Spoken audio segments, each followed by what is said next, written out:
और अब बात करते हैं मौसम की। उत्तर भारत के 3 राज्यों में बारिश का अलर्ट है। दिल्ली एनसीआर में घने कोहरे को लेकर भी चेतावनी दी गई। उत्तराखंड, हिमाचल प्रदेश और जम्मू कश्मीर में भारी बर्फबारी का अलर्ट है। उत्तराखंड में, हिमाचल में, जम्मू कश्मीर में बर्फबारी शुरू भी हो चुकी है। कई इलाकों में कई जगहों पर कोहरे का अलर्ट है। पहाड़ी क्षेत्रों में भारी बर्फबारी की चेतावनी दी गई है। बाकी मैदानी इलाकों में इस वक्त शीतलहर और कोहरे का प्रकोप देखा जा रहा है। इस वक्त मेरे साथ मेरे 2 सहयोगी जुड़ चुके हैं। नूह से आस मोहम्मद और यमुनानगर से रजनी सोनी हमारे साथ जुड़ चुकी हैं मौसम को लेकर बातचीत करने के लिए। आस मोहम्मद, कैसा मौसम है आज? कोहरे की क्या स्थिति है? शीतलहर की क्या स्थिति है नूह में और आसपास के क्षेत्रों में?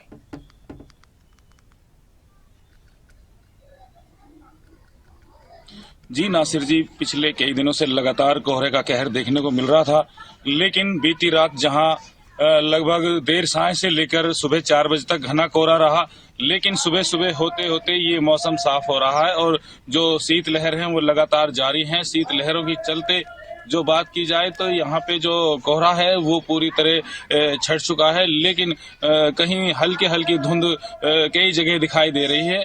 और जिससे इतना ये मौसम की बात की जाए तो जहाँ जो अपना जो ये शीतलहर की वजह से यहाँ पे जो बुजुर्ग हैं और जो बच्चे हैं वो घर से निकलने में काफी दिक्कतें उनको हो रही हैं। और यहाँ मौसम विभाग ने भी अलर्ट किया हुआ है कि शीतलहरों के वजह से ये पूरी तरह जो स्कूल हैं उनको भी 1 जनवरी से 15 जनवरी तक वहाँ छुट्टी कर दी गई है। और जो वाहन है वो भी, जो वाहन चालक हैं, जो रात के समय में पूरी तरह उन पर जाम लगा रहता है और वो अपने रोड के, सड़क के किनारे वाहनों को खड़ा करके पूरी तरह रात को अपने वाहनों को एक साइड में खड़ा करके आराम करते हुए दिखाई दे रहे हैं। और दूसरी बात यह है नासिर जी, लगातार यहाँ पे जो शीतलहर चल रही है, मौसम विभाग ने बारिश का जो अलर्ट किया हुआ है, लेकिन अभी बीती रात भी देखने को मिली थी काफी हल्की हल्की बूंदाबांदी यहाँ देखने को मिली थी। और लेकिन अभी जो पूरी तरह जो बारिश है वो अभी नहीं हुई है, जिससे शीतलहर चल रही है और लोगों को ठंड का सामना करना पड़ रहा है। जी नासिर जी। मोहम्मद, आप बने रहिए, आपसे और बात करनी है। हमारे साथ रजनी सोनी भी जुड़ी हुई है यमुनानगर से। रजनी, यमुनानगर में ठंड को लेकर क्या स्थिति है? कोहरे को लेकर क्या स्थिति है?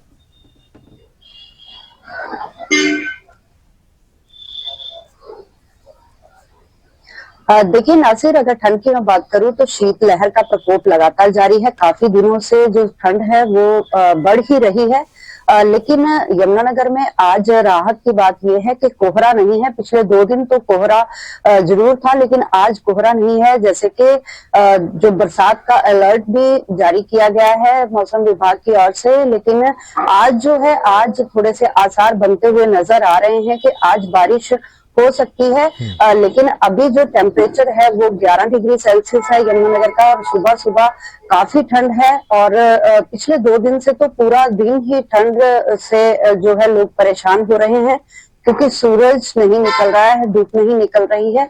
और आज धुंध तो नहीं है, कोहरा नहीं है, लेकिन ठंड जिस तरह से लगातार बढ़ती जा रही है, लोग काफी परेशान हो रहे हैं। लोगों को घर से जैसे ही निकलना होता है तो 2 बार सोचना पड़ता है, क्योंकि ठंड जो है वो लगातार बढ़ती जा रही है। और जिस तरह से अगर बरसात होती है तो हालांकि जिस तरह से आजकल लोग जो है वो खांसी से, बुखार से ग्रसित हो रहे हैं, तो अगर बारिश होती है तो इन मरीजों में कमी आ सकती है। लेकिन अभी तक जो है डॉक्टरों पर भी काफी भीड़ नजर आ रही है, क्योंकि इस ठंड बढ़ने से, जिस तरह से नए साल का आगाज ही ठंड के साथ हुआ है, तो मरीजों की तादाद भी बढ़ती जा रही है। क्योंकि जिस तरह से खांसी या फिर गले में दर्द या फिर बुखार जैसे मरीजों में लगातार बढ़ोतरी हो रही है। और जिस तरह से लोग जो है ठंड से बचने के लिए गर्म कपड़े तो पहनते ही हैं, लेकिन जो रेडी फड़ी वाले हैं, जिन्होंने मजदूरी करनी है, जिन्होंने घर से इस कामों के लिए बाहर निकलना है, तो वो भी काफी सड़कों पर अलाव का जो सहायता है वो लेते हुए नजर आते हैं। तो कुल मिलाकर हम कह सकते हैं कि ठंड का प्रकोप जो है वो लगातार बढ़ता जा रहा है। और जिस तरह से अब मौसम विभाग की ओर से बरसात का जो अलर्ट है वो जारी किया गया है, तो आज यमुनानगर में भी इसके आसार बनते हुए नजर आ रहे हैं। लेकिन कोहरे से लोगों को जरूर राहत मिली है, क्योंकि कोहरा आज नहीं है। जिना से बहुत शुक्रिया आपका रजनी, इस पूरी जानकारी के लिए, बातचीत के लिए। और आस मोहम्मद, आपसे एक सवाल और था। आस मोहम्मद जुड़े हुए? आस मोहम्मद, आपसे सवाल ये था कि हम अक्सर ये देखते हैं कि इस क्षेत्र में एक्सीडेंट काफ़ी होते हैं, तो कोहरे की वजह से एक्सीडेंट न हो पाए या उसको लेकर कुछ गाइडलाइंस प्रशासन की तरफ से दी जाती हैं या लोग ध्यान रख पा रहे हैं या फिर लापरवाही नजर आ रही है? नासिर जी, जैसे कि कोहरे की शुरुआत हुई थी नूह जिले में, शुरुआती कोहरे के दिन जो सीजन का पहला कोहरा था, उसी दिन भयानक सड़क हादसा देखने को मिला था। यहाँ चाहे मुंबई बड़ौदा एक्सप्रेसवे की बात करें या फिर दिल्ली केएमपी की बात करें तो यहाँ और या फिर दिल्ली अलवर रोड की बात करें, नासिर जी दोनों तीनों रोडों पर लगातार भयानक हादसे देखने को मिले थे जिसमें कई लोगों की जान गई थी।